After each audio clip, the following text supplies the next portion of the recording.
काय माझ्याकडे शब्द नाही आहे. खूप धक्कादायक बातमी आली. माझ्या मुलांनी मुंबईवरून फोन केला, सकाळी झोपेत होतो आणि त्यांनी सांगितलं की अजित दादा इज नो मोर. झोपेतून उठतो आणि अशा प्रकारची बातमी ऐकतो तर मला विश्वास बसला नाही. मी म्हटलं कोणाच्या बाबतीत बोलतो? तो अजित दादा. मी म्हटलं अजित पवार? तो बोले हा अजित पवार प्लेन ऍक्सिडेंट मध्ये दुर्घटनेमध्ये त्यांचे मृत्यू झालेला आहे. कोणाला विश्वास बसणार आहे? कोणालाही विश्वास बसू शकत नाही आहे. पण जेव्हा त्याची पुष्टी झाली तर आता आमच्याकडे काही शब्द राहिलेले नाही आहे. एका इतका उत्तम कार्यशील ऍडमिनिस्ट्रेटर मला असं वाटत नाही आहे की महाराष्ट्रामध्ये कोणी दुसरा असेल.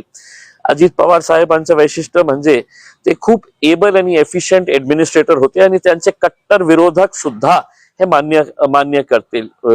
अंग्रेजीमध्ये आपण बोलतो ना वर्कहॉलिक. ज्या माणसाला फक्त काम करण्याची सवय होती, फक्त काम काम आणि काम.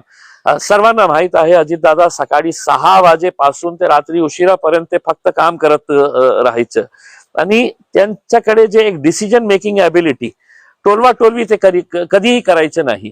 काम होणार असेल तर तुमच्या तोंडात ते सांगणार हो हा हे शक्य आहे, आणि नाही होणार असेल तर ते स्पष्टपणे हे बोलणारा माणूस होता की नाही हे काम शक्य नाही आहे, हे होणार नाही. आणि जेव्हा ते म्हटलं नाही होणार तर ते नाही होणार.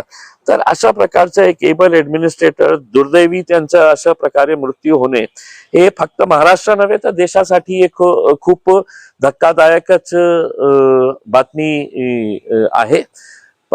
पवार परिवारावर आता काय परिस्थिती असेल आम्ही समजू पण शकत नाही आहे. पण लाखो करोडो त्यांचे जे चाहते आहे